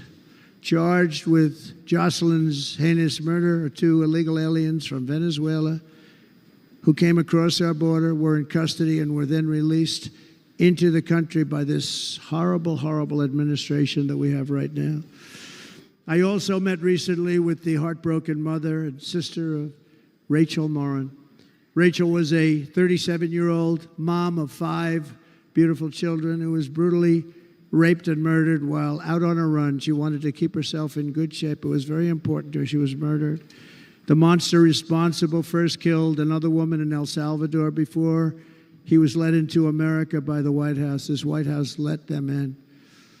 He then attacked a 9-year-old girl and her mother in a home invasion in Los Angeles before murdering Rachel in Maryland. Traveled all throughout the country, doing tremendous damage. Rachel's mother will never be the same. I spent time with her. She will never be the same. I've also met with the wonderful family of Laken Riley, the brilliant 22-year-old nursing student. She was so proud of being first in her class, who was out for a jog on the campus of the University of Georgia when she was assaulted, beaten, and horrifically killed. Yet another American life was stolen by a criminal alien set free by this administration. And these were incredible people we're talking about. These were incredible people who died. Tonight, America, this is my vow. I will not let these killers and criminals into our country.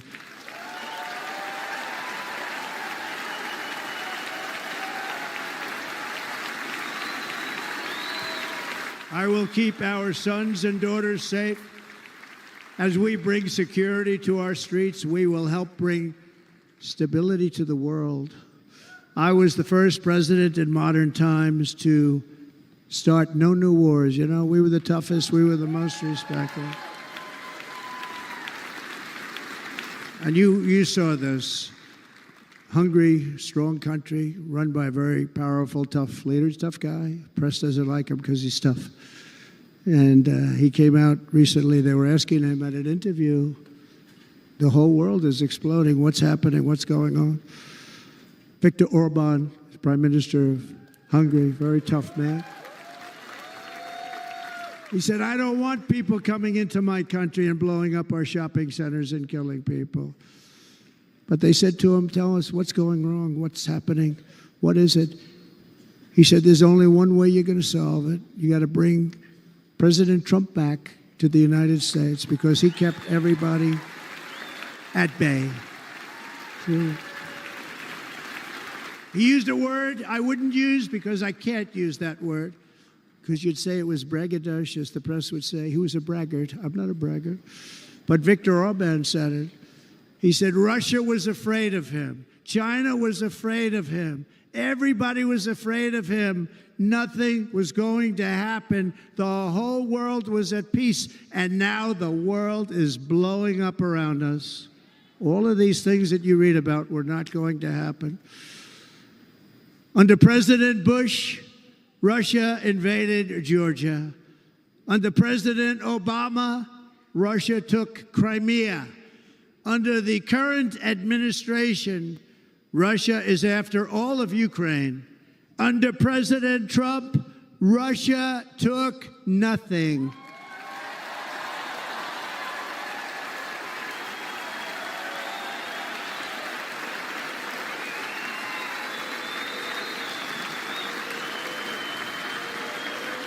We defeated 100% of ISIS in Syria and Iraq, something that was said to take 5 years, sir. It'll take 5 years, sir.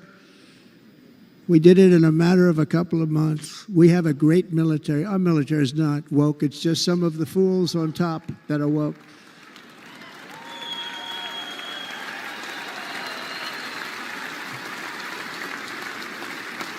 I got along very well. North Korea, Kim Jong-un, I got along very well with him. The press hated when I said that. How could you get along with him? Well, you know, it's nice to get along with somebody who has a lot of nuclear weapons or otherwise, isn't it? See, in the old days, they'd say, that's a wonderful thing. Now they say, how could you possibly do that? But no, I got along with them, and we stopped the missile launches from North Korea. Now North Korea is acting up again, but When we get back, I get along with him. He'd like to see me back, too. I think he misses me, if you want to know the truth.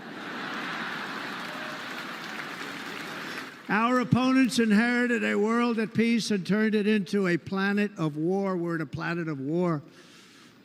Look at that attack on Israel. Look at what's happening with Ukraine.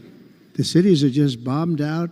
How can people live like that where buildings, massive buildings, are falling to the ground?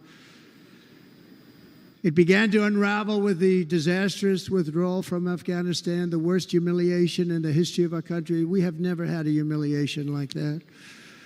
13 heroic U.S. service members were tragically and needlessly killed. 45 others were horrifically wounded. Nobody ever talks about them. No arms, no legs, face explosions, horrifically wounded. And by the way, we have a man in this room who's running for the U.S. Senate from a great state, Nevada, named Sam Brown, who paid the ultimate price. Thank you, Sam. Thank you, Sam. Thank you. He paid the biggest price probably ever paid by anybody that is running for office, and I think he's going to do great. He's running against a person that is not good, not respected, a total lightweight. But Sam, I think, paid, really, we were talking about it with some of the senators that are working so hard for Sam, but he paid the biggest price of any senator ever to run for the Senate. I don't think anybody's ever what he did. He was a real hero, a really great person. And he's running, and I hope that everybody gets out and votes for Sam Brown.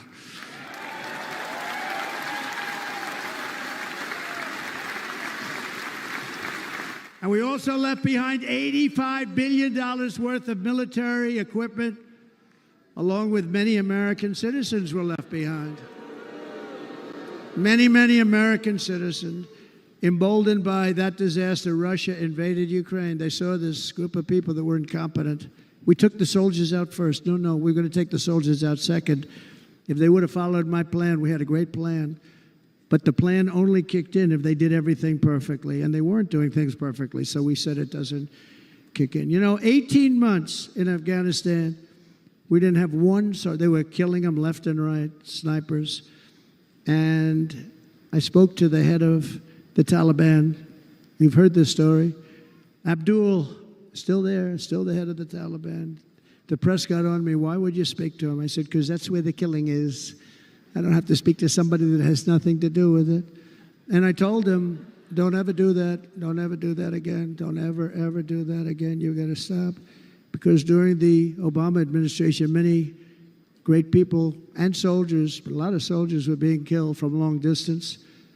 I said, if you keep doing that, you're going to be hit harder than anybody's ever been hit by a country before.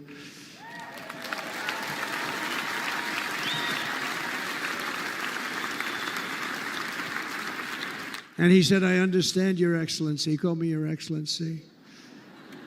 I wonder if he calls the other guy Your Excellency. I doubt it. The other guy gave him everything. I mean, what kind of a deal was that? He walked out, gave him everything. Do you know that right now Afghanistan is one of the largest sellers of weapons in the world? They're selling the brand new, beautiful weapons that we gave them. But think of it, he actually said to me, but why do you show me a picture of my home? I said, you'll have to ask your people or one of your wives. But he could figure it out. And for 18 months, we had not one attack on an American soldier by the Taliban. 18 months.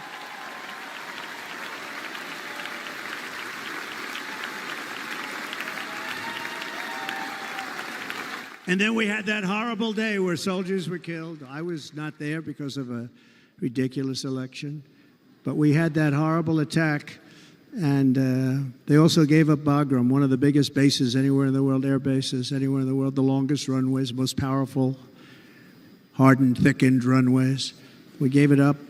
And I liked it not because of Afghanistan. I liked it because of China. It's 1 hour away from where China makes their nuclear weapons. And you know who has it now? China has it now. We were keeping that. And now China is likewise circling Taiwan, and Russian warships and nuclear submarines are operating 60 miles off the coast in Cuba. Do you know that? No, the press refuses to write about it. If that were me running this country and we had nuclear submarines in Cuba, I will tell you that headlines every day would be, what's wrong with our president? You don't even hear this. You're not hearing about this. Russia has nuclear submarines and warships 60 miles away, Mr. Congressman, from Miami, by the way, happens to be here. Correct? In Cuba. And that would not be stood for if it were somebody else. They don't want to mention it, but now maybe they will. And the entire world, I tell you this, we want our hostages back, and they better be back before I assume office, or you will be paying a very big price.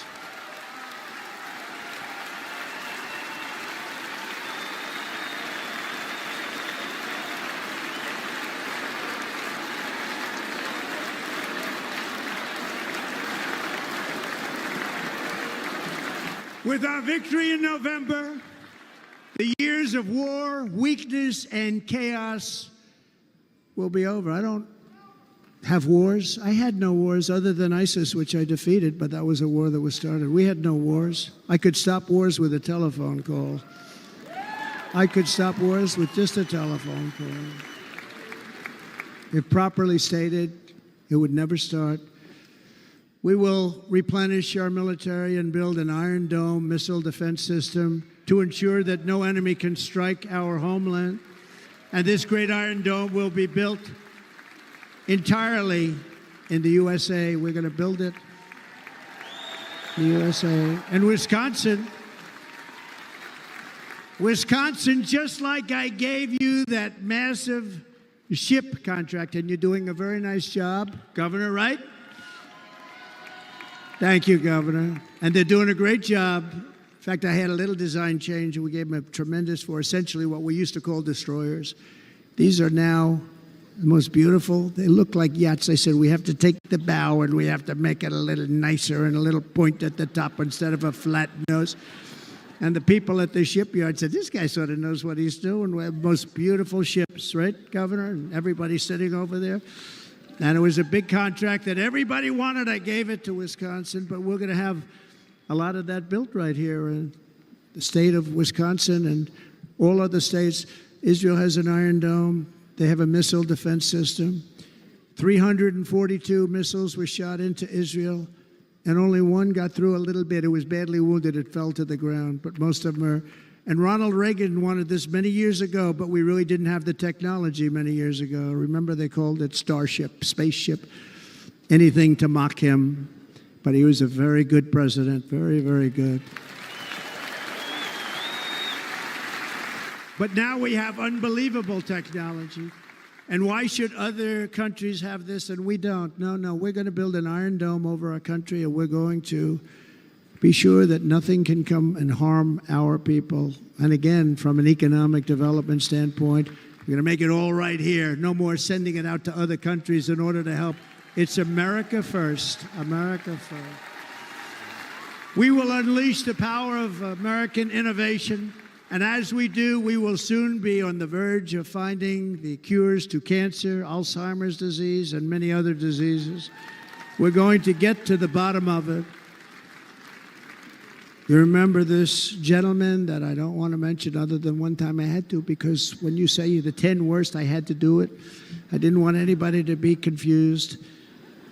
But this man said, we're going to find a cure to cancer. Nothing happened. We're going to get to the cure for cancer and Alzheimer's and so many other things. We're so close to doing something great. But we need a leader that will let it be done. We will not have men playing in women's sports. That will end immediately.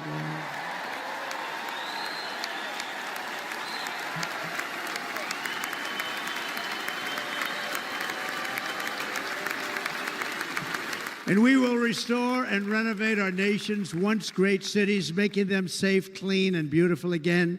And that includes our nation's capital, which is a horrible killing field. So many things. They leave from Wisconsin, they go to look at the Washington Monument, they end up getting stabbed, killed, or shot. We will be very soon very proud of our capital, again, Washington, D.C.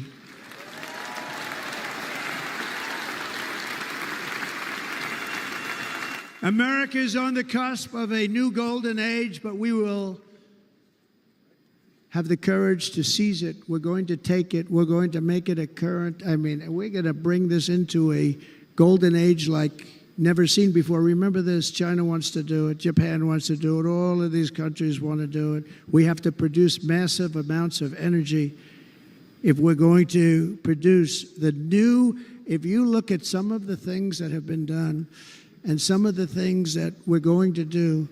But AI needs literally twice the electricity that's available now in our country. Can you imagine?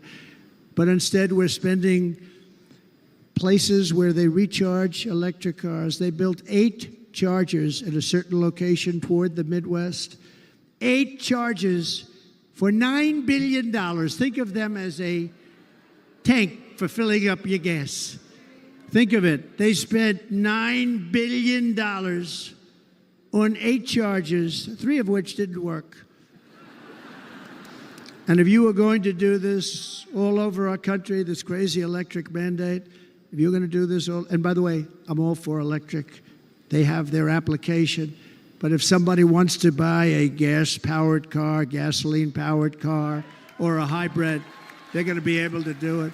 And we're going to make that change on day 1.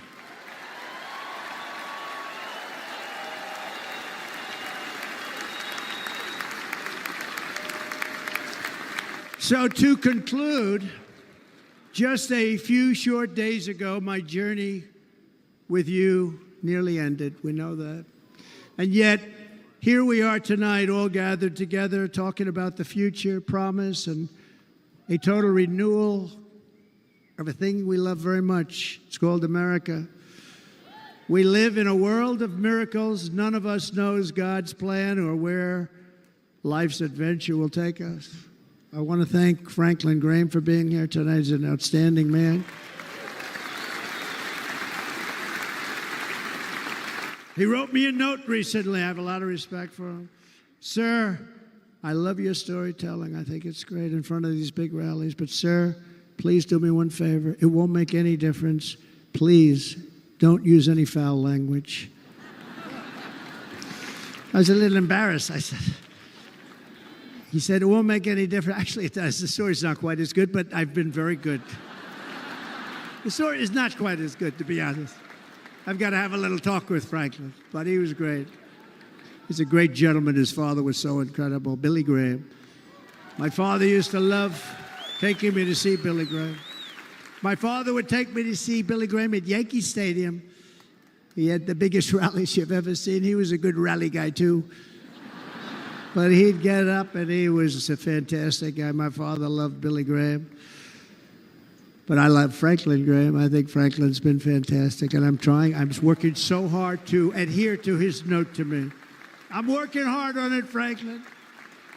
But if the events of last Saturday make anything clear, it is that every single moment we have on earth is a gift from God.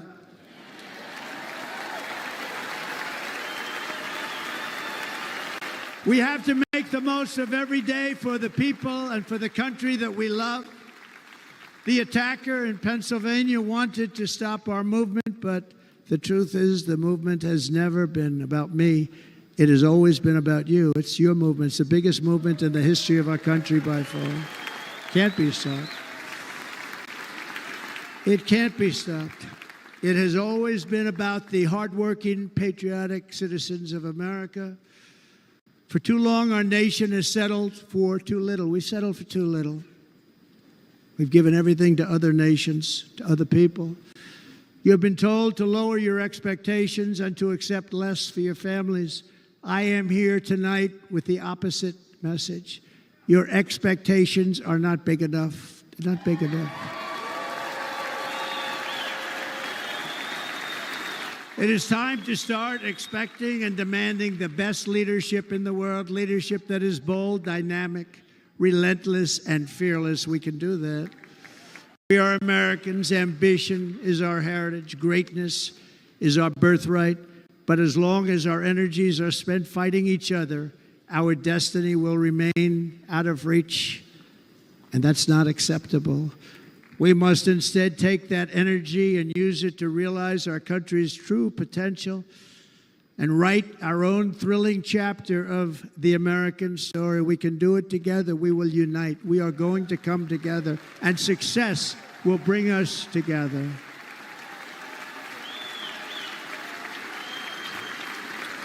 It is a story of love, sacrifice, and so many other things. And remember the word, devotion. It's unmatched devotion. Our American ancestors crossed the Delaware, survived the icy winter at Valley Forge, and defeated a mighty empire to establish our cherished republic. They fought so hard, they lost so many. They pushed thousands and thousands of miles across a dangerous frontier, taming the wilderness to build a life and a magnificent home for their family. They packed their families into covered wagons, trekked across hazardous trails, scaled towering mountains, and braved rivers and rapids to stake their claim on the wide open, new, and very beautiful frontier. When our way of life was threatened, American patriots marched onto the battlefield, raced into enemy strongholds, and stared down death and stared down those enemies to keep alive the flame of freedom. At Yorktown, Gettysburg, and Midway, they joined the roll call of immortal heroes. So many heroes, so many great, great people. And we have to cherish those people. We can't forget those people. We have to cherish those people.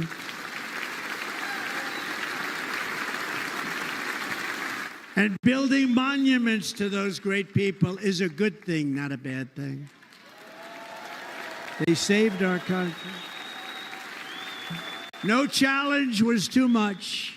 No hardship was too great. No enemy was too fierce. Together, these patriots soldiered on and endured, and they prevailed because they had faith in each other, faith in their country, and above all, they had faith in their God.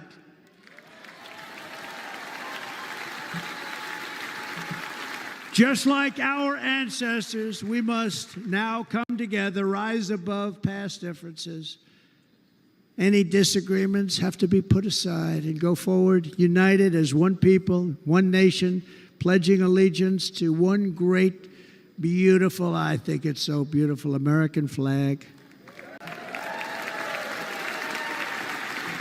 Tonight I ask for your partnership, for your support, and I am humbly asking for your vote. I want your vote. It's going to make our country great again.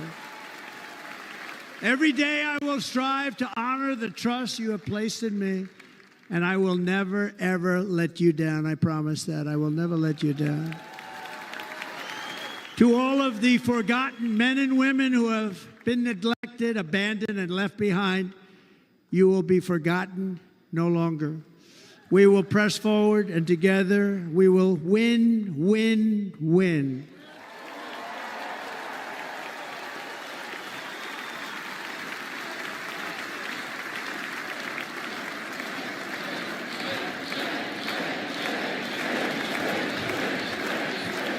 Win, win, win, win, win, win. Nothing will sway us, nothing will slow us, and no one will ever stop us.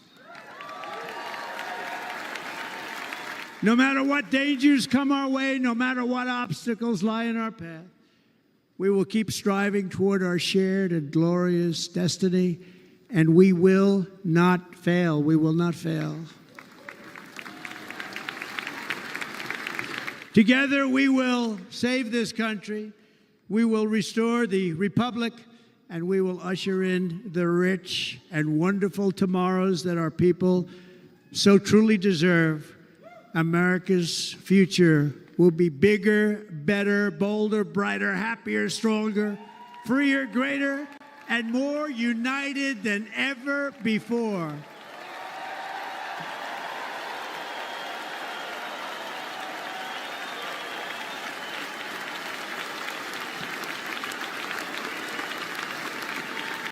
And quite simply put, we will very quickly make America great again.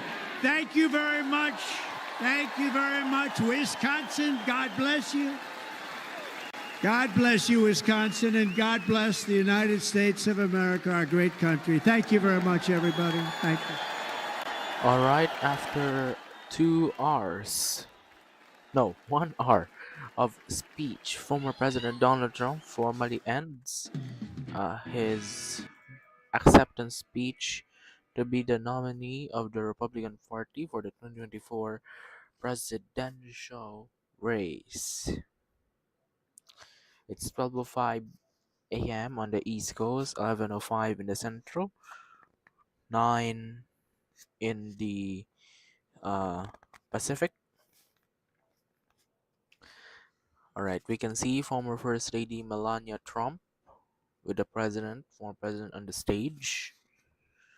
The president still has the bandage on his right ear. More than 6 days after the attempted assassination to him in a rally at Butler, Pennsylvania.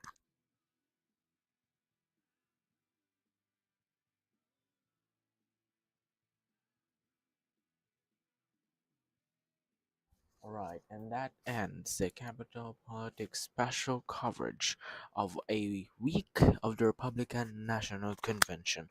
For more election stories, you can view. Alright, before we continue, that's the famous balloon drop for all national conventions except the pandemic. There's now the balloon drop. Alright, once again, that ends our Capital Politics special coverage of 4 nights of the Republican National Convention 2024. We're going to return our convention special coverage on August 20, the night 2 of the Democratic National Convention. We're going to make the formal announcement, as I've said. But on Monday, tune into Capital Politics special coverage of the State of the Nation address of President Ferdinand Marcos Jr., Philippine President Ferdinand Marcos Jr. Alright, once again, this is Capital Politics special coverage of the Republican National Convention. Thank you for joining our four night long coverage of this convention. As we said in the debates and until this before the presidential election, this election will once again fall in the ranks of the most contentious, most closely watched race, most close election. This will be another election of a lifetime. We're gonna continue, as I've said, our election updates all throughout this election season from now until the November 5 on Capital Politics X, Threads, and Instagram accounts. We're gonna post continuously the latest um the latest polls, who's leading. We're gonna continue to track that to you all. Again, for now, I'm Ethan Vargas. Thank you for joining. This is Capital Politics. Good evening. Good night. Thank you for joining us.